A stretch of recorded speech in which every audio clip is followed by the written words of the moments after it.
So guys, seperti yang ditajukkan dekat video kali ini, yes, aku bakal bertukar semula kepada Vivo X100 Pro ni setelah lebih kurang 2 minggu menggunakan Samsung Galaxy S24 Ultra ni. Dan kepada haters sekalian, sebelum korang komen bukan-bukan, korang pastikan tonton video ni sampai habis. Aku akan jelaskan kenapa aku berpendapat ataupun berbuat demikian. Yang pertama, ianya sudah tentu bukanlah sebab Samsung ni tak best ke apa ataupun aku ada personal beef ke dengan Samsung. Sebab after all, aku beli phone-phone ni semua dengan duit aku sendiri tau. Yang kedua, untuk flagship punya kategori, bagi akulah, phone-phone masa kini ni semuanya dah padu-padu belaka tau. Hampir tiada pro and cons yang ketara sangat antara satu sama lain. So yang tinggal sebagai penentu pilihan hanyalah keperluan kepenggunaan dan juga personal preference dalam satu-satu peranti itu. Dan of course lah, modal yang kena dikeluarkan untuk membeli peranti-peranti tersebut. Lantas untuk itu, aku pun decided untuk bertukar semula kepada Vivo X100 Pro ni daripada Samsung Galaxy S24 Ultra ni setelah beberapa minggu menggunakannya. Again, aku boleh katakan due to my personal preference yang aku akan hujahkan sepanjang video ini daripada yang paling penting hinggalah yang seterusnya macam tu. So, pastikan korang tonton video ni sampai habis. Manalah tahu korang tergolong dalam pengguna yang macam aku ni, so kita boleh jadi satu kapal macam tu. Jadi tak nak cerita banyak, jom kita teruskan ulasan ini. Let's go. So, kita mulakan dengan bercerita pasal kamera dahulu. Bagi aku, ini adalah top priority untuk akulah, personal preference aku ketika ini untuk pemilihan sesuatu peranti harian aku. Di mana Samsung hadir dengan approach 200 megapiksel, ultra wide angle sensor 12 megapiksel, dual periscope telephoto lens berserta dengan kemampuan 100 kali zoom dan of course all the AI features yang dikatakan akan enhance user experience yang ada pada peranti ini. Manakala Vivo pula mengetengahkan approach sensor 1 inci dengan kolaborasi dengan Zeiss berserta dengan 50 megapiksel kamera ultra wide dan satu sahaja sensor periskop telefoto yang juga masih lagi mampu untuk memberikan pengalaman zoom sehingga 100 kali juga. Dan percayalah cakap akulah, setelah menggunakan kedua peranti ini, aku boleh katakan sebenarnya kedua-duanya mampu menghasilkan image dan juga video yang cukup versatile, cukup powerful, cukup padu, cukup cantik. Yang tinggal adalah sebenar-benarnya lah, jujur cakap, personal preference korang antara satu sama lain. Di mana, untuk gambar siang lah, bagi aku, kedua-duanya menghasilkan gambar yang cukup menarik dengan pengawalan cahaya yang cukup cemerlang. Perbezaan sharpness antara 200 megapiksel dan juga 50 megapiksel hampir mustahil kelihatan pada paparan telefon ini. Kecuali lah kalau korang nak gunakan untuk crop in, zoom in ataupun korang nak print banner dekat tepi highway ke. Tapi selain daripada itu, tiada keperluan pada kepenggunaan personal aku. Both still menghasilkan gambar yang sharp bagi aku dengan dynamic range pada kedua peranti ini juga cukup bagus. After all, kedua-duanya adalah kategori peranti mercu.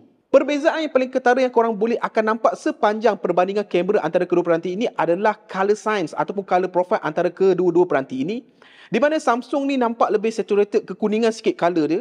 Manakala Vivo ni dia tend to putihkan ataupun coolkan image yang diambil tau. Pilihan aku, color science yang ada pada Vivo ni, sebab apa? Bagi akulah, ia tampak lebih berseni dan juga pop-up tanpa perlu editing apa-apa pun. But again, macam aku boleh katakan, your choice, tiada salah, tiada betul. Personal preference. Untuk kemampuan zoom pula, kedua-duanya boleh zoom sampai 100x ataupun 100 kali dengan cukup stabil sekali dengan kawalan zoom yang bagi aku cukup mudah satu sama lain. Again, thanks to penstabilan image yang terbina. Subjek, aku boleh katakan mudah untuk lock in place untuk kedua-dua peranti ini. Dan pada penggunaan aku, image zoom yang terhasil kalau sekadar 30 kali zoom tu adalah cukup bagus dan juga penuh detail pada kedua-dua peranti. Dan of course, 100 kali zoom adalah lebih kepada fancy punya usage lah. Boleh buat, can do, tetapi aku tak main sangat lah. Both still similarly sharp dan juga stable. Dan dengan bantuan AI, kedua-duanya mampu untuk mengambil gambar moonshot dengan cukup kemas untuk membuatkan rakan-rakan korang kagum dan juga impress. Wow kan? Untuk portrait imaging ataupun gambar portrait, jujur cakap awal-awal, aku memang lebih prefer gambar portrait yang terhasil daripada Vivo X100 Pro ni berbanding dengan Samsung. Sebab apa tau? Bagi aku, image portrait yang terhasil pada peranti Vivo ni, dia macam ada something yang wow yang membuatkan aku rasa macam, yes, this is the one. For first, Vivo hadir dengan plenty of control untuk portrait mode dia. Korang boleh pilih dari pelbagai pilihan jenis bokeh yang dicalibrate oleh Zeiss yang bagi aku unit-unit belaka lah. Kemudian pemilihan focal length yang umpama macam kamera SLR, ia memudahkan dan juga korang masih lagi ada pilihan untuk adjust beauty mode selepas itu. Senang cerita, korang ada full control untuk portrait korang pada Vivo X100 Pro ni. Hasilnya, even both still lagi boleh menghasilkan gambar portrait yang bagi aku cukup bagus. Tetapi macam aku cakap tadi, Vivo X100 Pro ni dia punya vibe portrait tu macam ada something yang wow dekat situ tau. Clarity dia, color dia macam sangat clean dan juga artistik tau. Yang paling aku suka adalah bokeh dia tu, dia bertekstur macam serius cantik dan natural gila. Kalau korang suka gambar-gambar portrait, suka main-main portrait punya mode, Vivo X100 Pro ni memang surely takkan menghampakan korang. Untuk gambar low light pula, dekat sini sensor 1 inci Vivo ni memainkan peranan penting tau. Walaupun again, kedua-dua peranti mampu untuk mengambil gambar low light dengan bagus serta stabil, tetapi kita tak boleh nak nafikan fakta yang sensor 1 inci Vivo ni akan lebih cemerlang dalam menyerap cahaya, lantas menghasilkan gambar low light yang lebih cerah, lebih clean, lebih bagus kawalan hingarnya. Dan yang paling best sekali adalah tangkapan low light Vivo lebih pantas shutter dia. Sebab apa? Ialah 1 inci sensor, so kurang risiko gegar dan juga blurriness pada image low light korang pada Vivo X100 Pro ni. Untuk rakaman video pula, kedua-duanya mampu untuk merekod video high definition dengan cukup baik sekali. Samsung dia ada upper hand sikit lah dengan kemampuan untuk merekod sampai 8K bagi yang memerlukan. Tetapi untuk aku 4K 60p je dah lebih daripada memadai. Again, kedua-duanya mampu untuk memberikan kualiti video yang stabil, audio yang jelas serta kualiti yang cemerlang. Again, yang membezakan kedua-dua peranti ini hanyalah color science antara kedua-duanya. Next reason kenapa aku rasa aku nak switch back kepada Vivo X100 Pro daripada S24 Ultra ni adalah dari segi dia punya prestasi ataupun performance. Ini termasuklah pengecasan. Samsung S24 Ultra ni hadir dengan all-time punya favourite chipset iaitu Snapdragon 8 Gen 3 dengan tetapan 12GB RAM berserta dengan 512GB internal storage untuk unit aku ni.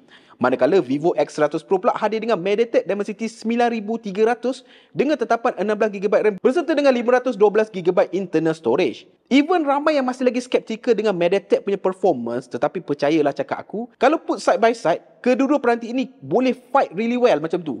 Dan maybe due to the keringanan Vantage OS yang ada pada peranti Vivo ni, ia terasa sedikit flashy dan juga lincah tau berbanding dengan Samsung UI yang ada pada Samsung S24 Ultra ni. Malahan kalau korang tengok benchmarking pun, Vivo X100 Pro punya scoring tu lebih baik, lebih tinggi berbanding dengan Snapdragon yang ada pada Samsung S24 Ultra ni. But still, kedua-duanya masih lagi mampu untuk handle high demanding usage dan juga gaming dengan cukup bagus dan bergaya sekali. So, janganlah korang risau. Both still could last long all day punya usage, cumanya Vivo X100 Pro ni lebih better pada 5400 mAh punya bateri berbanding dengan 5000 mAh yang ada pada Samsung Galaxy S24 Ultra ni. Tapi apa yang betul-betul membezakan langit dan bumi adalah dari segi pengecasan. Untuk pengguna yang macam aku ni, yang dah biasa guna real super charging, dan 100W yang ada pada Vivo X100 Pro ni adalah sesuatu yang aku hargai sangat-sangat. Memang berdesuk baik. Dan sedikit fakta ataupun trivia guys, malahan wireless charging yang ada pada Vivo X100 Pro ni adalah lebih pantas daripada wired charging yang ada pada Samsung Galaxy S24 Ultra guys. Wireless, wired. Ni lagi pantas. Kedua-duanya juga hadir dengan ingress rating IP68 yang sama. So, kedua-duanya boleh handle debu dan air tanpa ada masalah untuk kegunaan seharian. Next adalah dari segi dia punya design, size dan form factor lah. Dan aku boleh katakan mungkin aku lebih prefer design, form factor dan juga size yang ada pada Vivo X100 Pro ni. Don't get me wrong, design dan feels in hand Samsung S24 Ultra ni memang tak ada cacat cela pun. It look nice. Lagi-lagi warna orange aku ni. Dengan new material titanium kali ini, seriously, dekat tangan aku boleh katakan ia rasa solid dan juga robust tau ketika digunakan. Tetapi maybe aku lebih prefer size yang sedikit slim dan juga curvy yang ada pada Vivo X100 Pro ni. Dia just macam terletak dalam genggaman tangan without extra effort sangat tau. Senang cerita, dia macam just nice dekat situ. Kedua-dua ni aku boleh katakan still nampak agak similar dengan diorang punya previous generation, di mana Samsung ni dia nampak macam corporate premium sikit macam tu, macam budak-budak office macam tu. Vivo ni dia tampak macam photographic centric punya premium tau. Macam budak-budak fotografer macam itulah. Still for me, Vivo menjadi preference untuk design kali ini. Kedua-duanya juga hadir dengan paparan yang berkualiti untuk kelasnya. Ianya cukup besar, cukup responsif dan juga cukup berkualiti untuk kegunaan harian seperti menonton konten maupun bergaming. Combo pula dengan stereo speaker masing-masing, pengalaman audio visual pada kedua peranti ini adalah cukup mengizalkan. So basically itu adalah sedikit ringkas the reason sebab kenapa aku rasa aku nak tukar balik pada Vivo S100 Pro ni daripada S24 Ultra ni. Dan kalau korang perasan, throughout the video aku tak mention langsung pasal AI features S Pen yang menjadi tunjang utama untuk S24 Ultra ni. Kenapa agak korang? Ianya bukan sebab ia tak function ataupun tak best. Ianya surely added features yang bagus untuk ada, dan for some user, maybe ianya akan memberi impak dan ada kegunaannya. Tetapi untuk aku, untuk kegunaan dan juga preference aku, langsung aku tak memerlukannya. Dan kalau korang tanya pada aku lah, aku boleh kira lah berapa kali S Pen ni keluar daripada body dia ni ataupun aku gunakan lah kan. Hampir tiada macam tu. Dan untuk AI features pula, dekat peranti lain pun bagi aku dah boleh buat sebenarnya. Cumanya Samsung S24 Ultra punya AI ni dia macam simplify implementation dia. Maybe a step atau two step cepat dan juga lebih mudah macam tu lah. Senang cerita lebih bijak macam tu.